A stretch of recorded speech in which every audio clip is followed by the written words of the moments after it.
Halo guys, balik lagi ke channel Dear Tokyo. Kali ini aku bakal bahas film trailer misteri yang semoga aja mudah-mudahan kalian suka. Sebelum masuk ke filmnya, aku berharap dukungan dari teman-teman untuk membangun channel ini dengan cara like dan subscribe. Karena tanpa dukungan kalian, aku cuma seorang badut. Oke, tanpa berlama-lama kita langsung gas aja ke filmnya. Lesson in Murder adalah film Jepang tahun 2022 yang bercerita tentang sosok pembunuh berantai yang menyangkal salah satu tuduhan pembunuhan. Nah, untuk membuktikannya, sang pembunuh pun minta bantuan pada seorang pemuda untuk menguak kebenarannya. Cerita dimulai dengan pria menabur bunga sakura di perairan. Pria itu lalu membuka saluran air untuk menghanyutkan bunga sakura bernoda darah itu. Di tempat lain, acara kremasi neneknya pemuda bernama Masaya sedang berlangsung. Setelah selesai, para tamu mengajak Masaya bergabung, tapi si ibu mengadu karena minuman sudah habis. Ingin memesan lagi, tapi si ibu menyuruh Masaya yang memutuskan. Masaya lalu bergabung dengan para tamu. Mereka memuji Masaya yang kuliah di kampus hukum ternama. Tapi ayahnya Masaya tampak tak suka dengan obrolan itu. Si ibu minta Masaya memaklumi perasaan si ayah yang masih berduka. Tapi Masaya tahu jika si ibu tidaklah berduka. Tiba-tiba si ayah muncul memperingatkan Masaya untuk tetap di rumah. Masaya pun paham jika si ayah tidak ingin Masaya hadir pada acara perpisahan neneknya di sekolah. Si ayah mungkin malu karena rupanya Masaya kuliah di kampus yang peringkat rendah. Si ibu mencoba meluruskan kesalahpahaman Masaya, tapi Masaya terlanjur kecewa. Malamnya, Masaya mendapat surat yang setelah dibaca surat tersebut dari seseorang yang terakhir kali bertemu Masaya pada saat Masaya lulus SMP. Orang tersebut minta Masaya untuk menemuinya. Setelah membaca surat itu, Masaya lalu mendatangi toko roti milik orang tersebut yang kini sudah tutup. Nah, orang yang menulis surat tersebut bernama Yamato, seorang pria baik dan ramah yang tinggal di sebuah desa yang cukup tenang. Di waktu tertentu, Yamato juga membuka usaha toko roti. Kepribadian Yamato yang ramah dan lembut membuatnya mudah untuk membuat pelanggan dari anak-anak sekolah cukup senang. Tapi ternyata sikap manisnya itu hanyalah sebuah kepalsuan. Karena di balik kedok keramahannya itu, Yamato adalah seorang psikopat. Dengan berpura-pura baik, Yamato bisa menculik anak-anak sekolah itu untuk disiksa dengan berbagai macam siksaan. Dimulai dari mencabut kuku, bahkan sampai membakar korban hingga menjadi abu. Kekejaman Yamato itu tidak diketahui orang-orang di desa. Tapi seiring berjalannya waktu, kejahatan Yamato akhirnya terungkap. Polisi pun menangkap Yamato atas pembunuhan 23 anak remaja laki-laki dan wanita, serta satu wanita dewasa. Polisi menangkap Yamato karena mendapat laporan dari seorang korban wanita yang berhasil kabur. Tapi sebagai seorang psikopat, mental Yamato tak sedikit pun tertekan pada saat di persidangan. Bahkan Yamato mengakui dirinya ditangkap bukan karena kepintaran polisi, melainkan karena kesombongannya sendiri. Andai saja jika bukan karena kecerobohannya, sudah pasti Yamato akan membunuh korban wanita yang kabur sama seperti sebelum-sebelumnya. Sehingga dengan begitu Yamato yakin kejahatannya tidak akan terungkap. Dan semua pengakuan Yamato itu membuatnya divonis hukuman mati. Masaya yang berada di kampus dan mendapat surat lagi, jadi memutuskan untuk menemui Yamato di rutan. Tapi sebelum itu, Masaya disapa oleh wanita teman SMP-nya bernama Kano yang juga kuliah di tempat yang sama. Tiba di rutan, saat Masaya ingin masuk, seorang pria berambut panjang menyenggol Masaya. Tapi Masaya tak ambil pusing dan lanjut masuk hingga bertemu Yamato. Yamato senang karena Masaya mau menemuinya. Yamato jadi teringat sangat detail kenangan dulu saat Masaya datang ke toko rotinya. Masaya tidak menyangka orang yang ia anggap baik rupanya selama ini seorang pembunuh. Masaya yakin sejak saat mereka bertemu, Yamato sudah melakukan pembunuhan sekaligus menjadikan Masaya sebagai target selanjutnya. Yamato membenarkan hal itu sekaligus membantah jika Masaya bukanlah targetnya. Karena target Yamato adalah remaja SMA berumur 18 tahun. Sementara Masaya masih SMP berumur 15 tahun pada saat itu. Menurut Yamato, Masaya adalah orang yang baik. Yamato merasa tenang saat berbicara pada Masaya seolah seperti bukan pembunuh. Yamato menjelaskan jika ia ditangkap atas pembunuhan 24 orang. Yamato sudah menerima vonis hukuman mati. Tapi ada satu hal yang tidak bisa diterima Yamato. Jadi di antara 24 kasus ada 9 kasus yang ditindaklanjuti. Nah, di kasus yang ke-9 Yamato mengaku bukanlah pembunuhnya. Yamato jujur jika telah membunuh banyak anak remaja. Namun menculik wanita dewasa dan langsung membunuhnya itu bukan tipe Yamato, karena cara Yamato membunuh adalah dengan memberikan rasa sakit secara perlahan kepada anak remaja berusia 18 tahun. Jadi bukan orang dewasa. Yamato sudah berusaha menjelaskan hal itu ke polisi, tapi tidak ada yang percaya. Karena waktu kunjungan habis, sipir penjara lalu minta mereka menghentikan obrolan itu. Yamato pun minta Masaya untuk menemui pengacaranya agar membantu menyelidiki pelaku pembunuh ke-9 yang ia yakini masih berada di kota. Mau menyelidiki atau tidak, Yamato menyerahkan keputusannya kepada Masaya. Masaya pun kembali, tapi di tepi jalan, Masaya bertemu lagi dengan pria berambut panjang yang mengetahui Masaya baru saja menemui seseorang di penjara.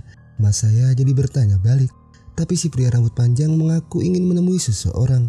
Namun ia masih sangat bimbang dan ragu untuk memutuskan menemui orang itu atau tidak. Sehingga si pria rambut panjang meminta Masaya yang memutuskan. Masaya jadi bingung, tapi si pria rambut panjang minta maaf karena telah berbicara hal aneh. Si pria rambut panjang akan memikirkan keputusan itu sendiri. Masaya pun pergi dengan penuh kebingungan. Di hari selanjutnya, Masaya datang menemui pengacara Yamato. Karena tahu Masaya akan membantu menyelidiki kasus, pengacara Yamato pun menjadikan Masaya sebagai karyawan paruh waktu di firma hukumnya.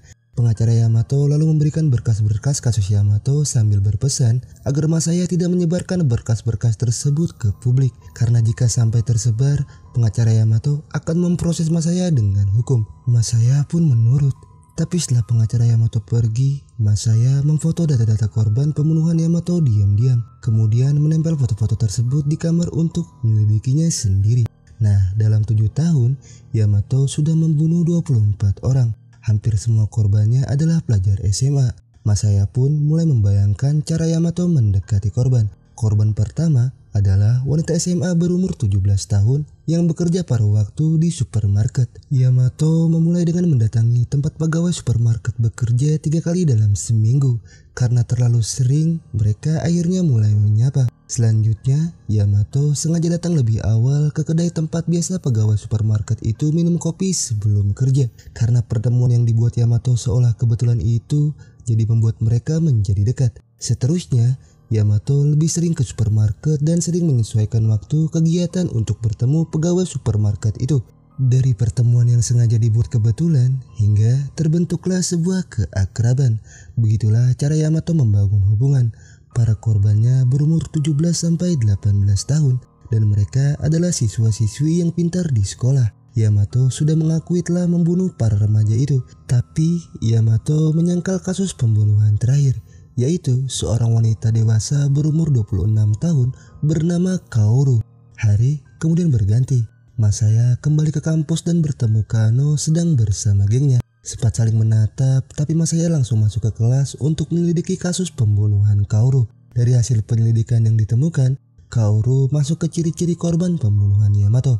Namun, Masaya belum yakin jika Yamato pelakunya karena usia Kaoru tidak masuk kriteria target pembunuhan Yamato. Dan jasad Kaoru juga ditemukan setelah 26 hari di pegunungan berjarak 15 km dari rumah Yamato. Teka-teki kasus yang rumit itu masih dipikirkan oleh Masaya sambil bermain tenis. Namun dihentikan oleh temannya Kano. Karena Masaya bukan anggota klub, Masaya pun minta maaf dan ingin pergi. Kano lalu menghampiri dan mengajak Masaya bergabung untuk minum-minum nanti malam sekaligus bertukar informasi lowongan kerja. Masaya pun setuju. Malamnya, Masaya sudah lebih dulu berada di kedai. Hingga tak lama, Kano dan teman-temannya datang. Masaya memuji Kano yang sekarang sudah berubah. Padahal dulu Kano terlihat kikuk. Kano pun jujur saat masih SMP, Masaya adalah satu-satunya orang yang mau bicara padanya. Kano lalu memperkenalkan Masaya pada teman-temannya. Masaya jadi menyanjung Kano dan teman-temannya karena di kampus peringkat rendah, mereka masih bersemangat mencari pekerjaan. Tapi omongan Masaya itu malah ditertawakan. Kano pun mengaku jika bertukar informasi kerja cuma alasan saja. Karena sebenarnya Kano hanya ingin minum-minum. Masaya pun semakin ditertawakan. Karena kecewa keseriusannya dijadikan lelucon, membuat Masaya jadi memutuskan pergi. Kano mencoba menjelaskan, tapi Masaya malah menyenggol orang mabuk yang membuatnya dicaci maki dan ingin dihajar. Masaya pun hanya bisa diam untuk pulang. Di hari berikutnya, Masaya mencetak kartu namanya sebagai karyawan firma hukum. Setelah itu, Masaya kembali membuka berkas penemuan jasad Kaoru yang mana masih terdapat kuku di tangannya. Sedangkan semua korban pembunuhan Yamato yang ditemukan di belakang rumahnya, tak ada satupun kuku di tangan mereka. Cara pembunuhan yang berbeda membuat Masaya berpikir adanya pembunuh selain Yamato.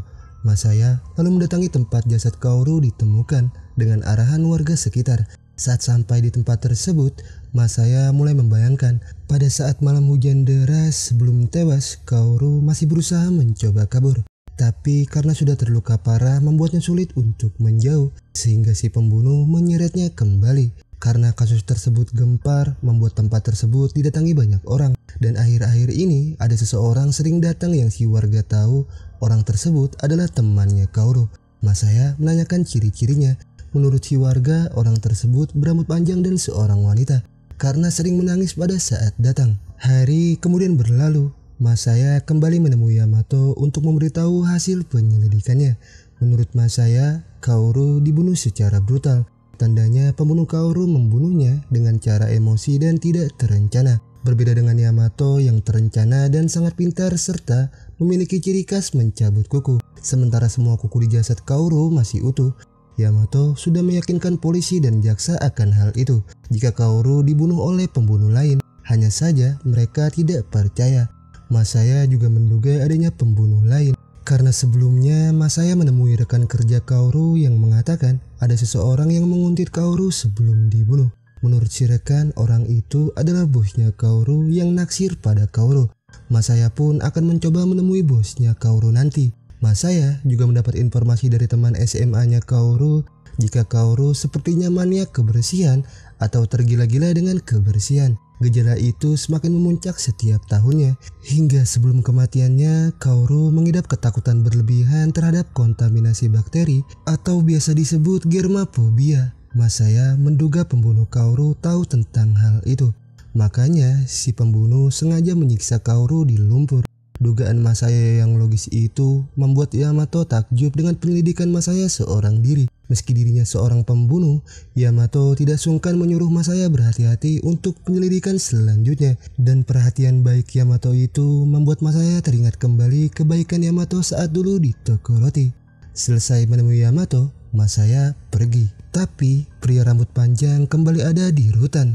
Masaya lalu mendatangi gubuk Yamato ditemani seorang kakek sambil bercerita tentang Yamato. Sebagai tetangga, si kakek mengenal Yamato sebagai orang baik. Setelah tahu Yamato pembunuh, si kakek tetap tidak bisa membencinya. Bahkan si kakek rela jika harus menyembunyikan Yamato dari polisi, meskipun si kakek dianggap bodoh. Si kakek yang segitunya membela Yamato membuat Masaya paham karena saat ini Masaya juga sedang melakukan hal yang sama. Nah, di gubuk Yamato yang sudah hancur inilah ditemukan alat catut dan tang yang Yamato gunakan untuk menyiksa korban. Para polisi juga kini masih mencari jasad korban di tempat terdekat. Di hari berikutnya, Masaya menemui bosnya Kaoru. Tapi bosnya Kaoru membantah jika ia bukan penguntit Kaoru karena pada saat kejadian ia sedang ada pertemuan bisnis.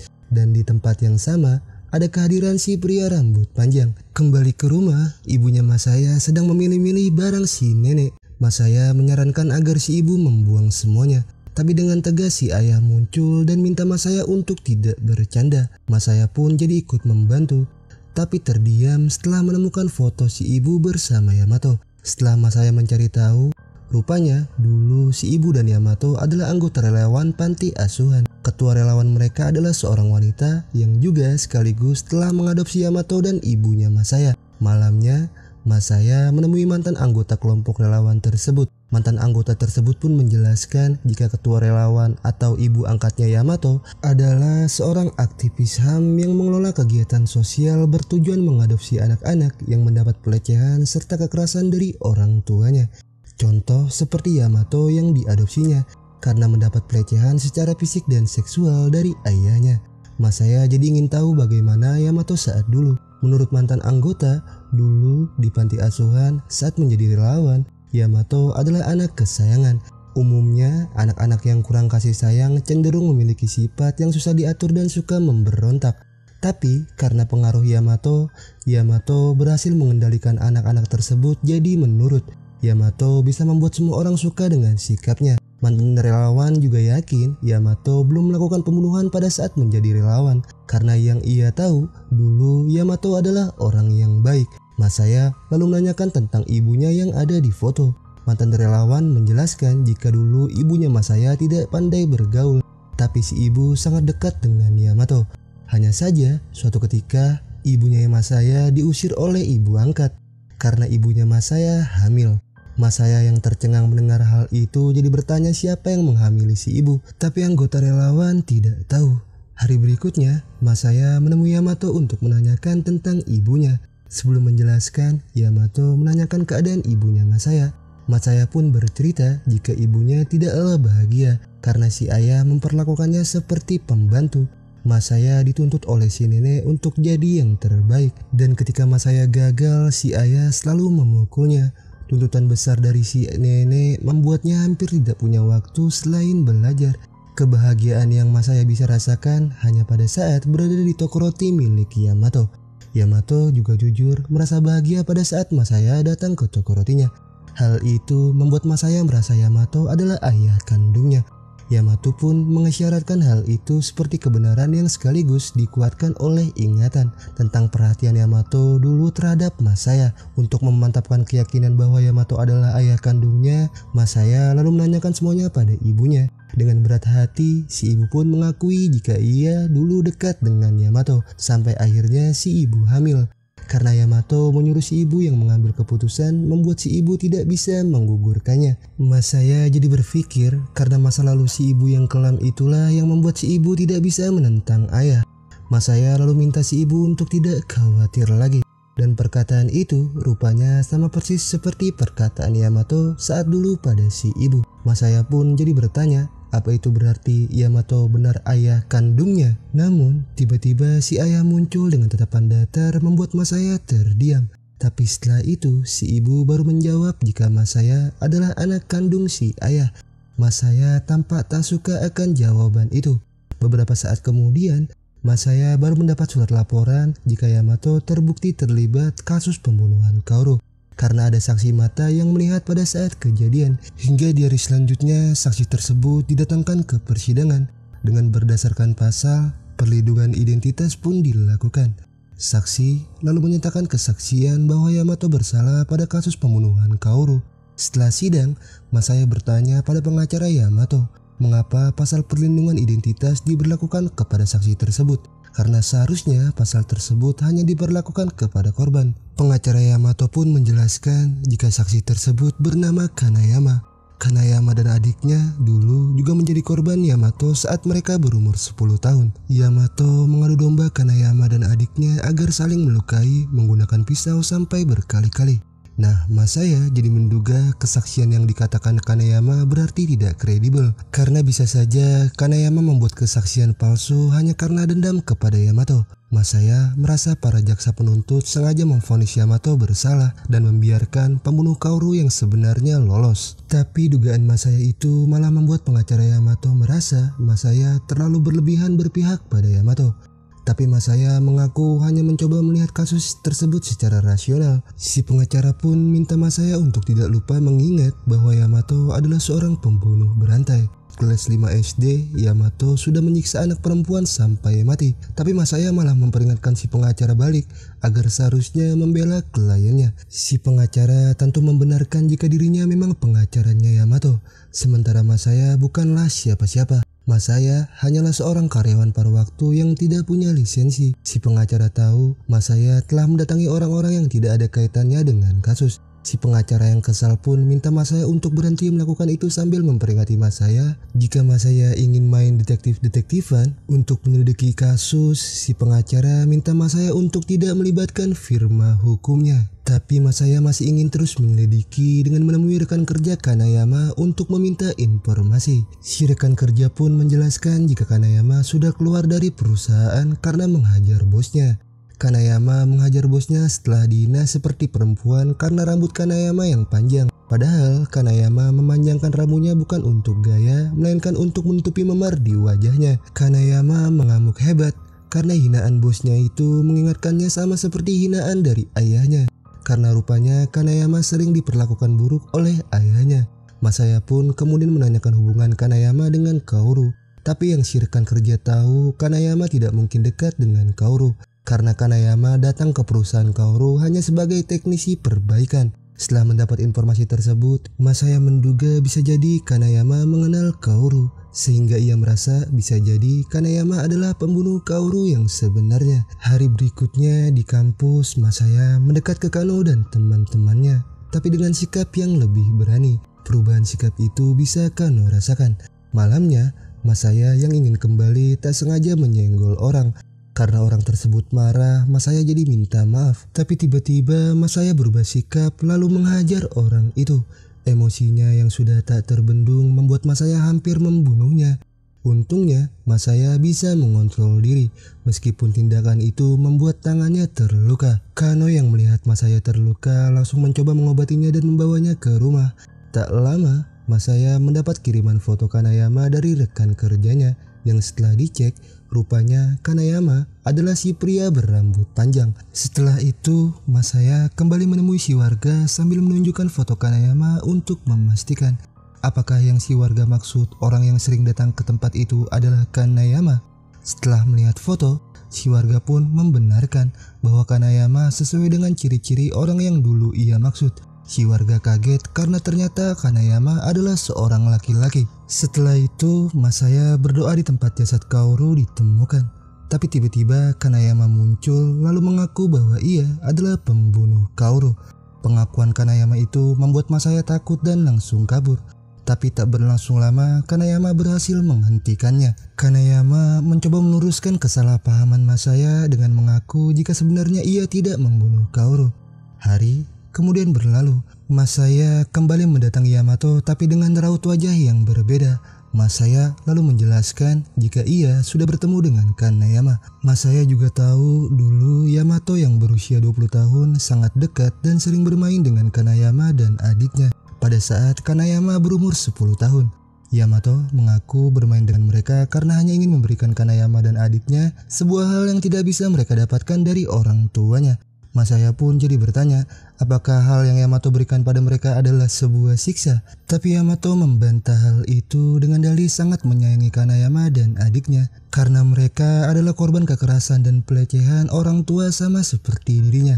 Tapi Masaya yakin Yamato tidaklah menyayangi mereka karena justru anak-anak yang kurang kasih sayang seperti itulah yang memang Yamato jadikan target. Apalagi Yamato tahu Kanayama adalah seorang anak yang tidak ideal dan juga punya harga diri yang rendah. Sehingga dengan begitu Yamato bisa dengan mudah memberikan mereka doktrin kejam. Setelah membangun hubungan pada Kanayama dan adiknya, sifat iblis Yamato keluar. Tanpa ada rasa kasihan, Yamato mengendalikan mereka untuk bermain permainan rasa sakit. Di antara dari mereka dipaksa untuk saling menunjuk siapa yang memberikan rasa sakit lebih dahulu. Pada akhirnya, Kanayama dan adiknya harus saling melukai. Sampai saat ini, Kanayama menyesali telah menunjuk adiknya pada hari itu. Yamato minta Masaya untuk tidak percaya pada cerita Kanayama, tapi Masaya sudah mendengar semua cerita dari Kanayama. Jika sebelumnya Yamato bertemu Kanayama untuk mengajak bermain lagi permainan rasa sakit. Tatapan Yamato pada Kanayama sama seperti dulu pada saat Kanayama dan adiknya saling melukai. Sehingga Kanayama jadi tidak bisa menolak ajakan Yamato. Yamato minta Kanayama menunjuk siapa yang akan mereka ajak bermain. Hingga Kanayama yang ketakutan pun menunjuk Kaoru yang kebetulan lewat. Masaya yakin setelah Kanayama menunjuk Kaoru, Yamato memaksa Kanayama membunuh Kaoru. Tujuannya untuk menyiksa Kanayama dengan rasa bersalah sekaligus membuat Kanayama menanggung kejahatan itu. Yamato langsung menyangkal bagaimana bisa Masaya menuduhnya sebagai otak dari pembunuhan Kaoru. Sementara umur Kaoru saja terlalu tua untuk menjadi targetnya. Tapi Masaya tahu Yamato sudah terobsesi dan menargetkan Kaoru saat masih muda. Sama seperti Yamato terobsesi dengan Kanayama, Masaya menguatkan dugaan tersebut dengan menunjukkan surat yang dulu Yamato sering kirim pada Kanayama. Nah, isi surat tersebut, Yamato mengungkapkan keberatannya atas tuduhan pembunuhan Kaoru. Tapi Yamato berjanji tidak akan melibatkan Kanayama karena Yamato akan menanggung semua perbuatannya asalkan Kanayama datang untuk menemuinya. Dengan surat tersebut, Yamato mempermainkan emosi Kanayama untuk membuat rasa bersalah Kanayama semakin bergejolak. Masaya menduga surat tersebut seperti sebuah ancaman secara halus. Jika Kanayama tidak datang menemui Yamato, Yamato akan membongkar bahwa Kanayama lah yang menunjuk Kaoru. Yamato yang dituduh memaksa Kanayama menunjuk Kaoru pun membantah. Yamato menganggap semua pernyataan Kanayama pada Masaya hanyalah sebuah bentuk pembelaan diri untuk menghindari tuduhan. Yamato kecewa karena di akhir penyelidikan Masaya bisa tertipu oleh cerita Kanayama. Yamato pun menjelaskan cerita sebenarnya bahwa setelah Kanayama mengenal Kaoru, Kanayama selalu mengajak Kaoru kencan, namun selalu ditolak. Sakit hati cintanya yang diabaikan membuat Kanayama akhirnya menculik Kaoru, kemudian membawanya ke pegunungan untuk dibunuh. Setelah membunuh, Kanayama yang takut ditangkap lalu sengaja mendekati Yamato. Selanjutnya mengarang cerita pada Masaya. Yamato menjelaskan sejak kecil Kanayama yang memanjangkan rambut untuk menutupi memar di wajah selalu dilarang keras, bahkan dipukul oleh ayahnya. Hal itu jadi membuat kepribadian Kanayama tumbuh dengan dipenuhi dendam. Karena kepribadiannya itu ditambah cerita bohong Kanayama pada Masaya, membuat Yamato yakin jika Kanayama lah yang membunuh Kaoru. Yamato memahami jalan hidup Masaya sama seperti Kanayama, sehingga Yamato menganggap Masaya hanya sedang mencoba bersikap pengertian pada perasaan Kanayama. Nah, karena dianggap punya jalan hidup yang sama, Masaya pun jadi tahu jika dirinya juga mantan target Yamato. Yamato tentu mengelak karena saat itu Masaya masih SMP. Tapi Masaya tahu jika Yamato menargetkannya setelah Masaya jadi anak SMA. Masa SMP Masaya hanyalah proses Yamato membangun hubungan. Setelah mendapat kepercayaan, barulah menyiksa dan sakiti secara perlahan. Itulah yang Yamato katakan pada Masaya. Sambil tertunduk, Yamato menjelaskan jika hanya seperti itulah satu-satunya cara Yamato agar bisa berhubungan dengan orang-orang. Bahkan setelah menyakiti banyak orang, Yamato bisa-bisanya masih menganggap dirinya sebagai korban. Masaya yang muak dengan Yamato yang terus membela diri minta Yamato jujur. Masaya lalu membongkar semua kebohongan Yamato. Masaya tahu yang menjadi penyebab trauma parah yang dialami Kaoru adalah Yamato. Yamato juga orang yang telah menyiksa Kaoru. Yamato tidak hanya ingin membunuh Kaoru, tapi juga ingin melibatkan Kanayama untuk membuat Kanayama hidup menderita dengan rasa bersalah selamanya. Setelah itu, memanfaatkan Masaya untuk menyelidiki kasus. Karena dengan mengendalikan Masaya merupakan suatu kesenangan bagi Yamato untuk menghidupkan kejahatannya lagi. Dan sebenarnya yang menculik Kaoru adalah Yamato. Setelah menyiksa Kaoru, Yamato membawa Kaoru yang sudah terluka parah ke pegunungan. Karena tahu Kaoru mengidap ketakutan terhadap bakteri, Yamato pun semakin membuat Kaoru menderita dengan menyiksa Kaoru di lumpur. Dugaan Masaya yang masuk akal itu membuat Yamato tidak bisa mengelak lagi. Sampai Yamato merasa Masaya tidak menganggapnya lagi sebagai ayah kandungnya. Masaya yang juga memang merasakan hal itu jadi bertanya apa yang sebenarnya Yamato lakukan pada bayi yang dilahirkan ibunya. Yang Masaya dengar, ayah dari bayi itu adalah sukarelawan yang bekerja hanya di akhir pekan. Yamato pun jujur, pria yang menghamili ibunya Masaya sudah punya anak dan istri. Karena tidak bisa menggugurkan bayi itu, ibunya Masaya jadi melahirkannya di sebuah tempat. Tapi bayi tersebut mati. Jadi selama ini semua cerita yang seolah dibuat Yamato bahwa ia adalah ayah kandung Masaya hanyalah sebuah doktrin untuk membangkitkan rasa percaya diri Masaya sebagai anak pembunuh. Yamato mendoktrin Masaya dengan tujuan agar Masaya melanjutkan kejahatan yang dilakukan Yamato, yaitu menjadikan Masaya seorang pembunuh. Sambil menunjukkan lukanya, Masaya pun mengaku pernah hampir membunuh, namun Masaya tidak bisa melakukannya. Dan pada saat itulah Masaya semakin yakin jika ia bukan anak dari Yamato. Pengakuan Masaya itu membuat Yamato tertunduk. Rencana untuk membangkitkan kejahatan dengan menjadikan Masaya seorang pembunuh ternyata gagal. Semua kebenaran yang terungkap membuat Yamato tak lagi bisa berkata. Masaya ingin tahu sebelum Yamato tertangkap mengapa Yamato hanya membawa kuku para korban, sementara jasad korban atau bukti lain yang memberatkan Yamato tinggalkan di gubuk. Nah, jadi setelah membakar gubuknya, Yamato ke pinggir sungai untuk menabur sesuatu yang rupanya itu adalah kuku, bukan bunga sakura. Yamato menganggap hal itu sebagai ritual perpisahan. Yamato yang sangat terobsesi pada kuku membuat Masaya jadi bertanya. Yamato pun menjawab, dulu ibunya memiliki kuku yang indah. Mungkin dari sanalah ada kenangan yang membuat Yamato terobsesi terhadap kuku. Hingga setelah itu Yamato mengucapkan selamat tinggal pada Masaya. Hari kemudian berlalu. Masaya dan Kano kini lebih dekat setelah memiliki hubungan. Masaya kemudian menggenggam tangan Kano dan memuji kuku Kano yang indah. Tapi Kano malah bersedia jika Masaya ingin mencabutnya. Perkataan itu membuat Masaya kaget. Sampai tersengaja menyenggol tas Kano hingga terjatuhlah sebuah surat. Yang rupanya Yamato juga mengirim surat pada Kano dan menjadikan Kano sebagai target untuk didoktrin dan dikendalikan. Kano juga sudah melakukan penyelidikan sama seperti Masaya sebelumnya. Sebagai orang yang dicintai, Kano ingin Masaya menjadi bagian hidupnya. Dengan kata lain, Kano yang sepertinya sudah terdoktrin, kini berusaha mendoktrin Masaya untuk terlibat lagi dengan Yamato. Hingga cerita pun berakhir. Dan itulah seluruh alur cerita film Lesson in Murder 2022.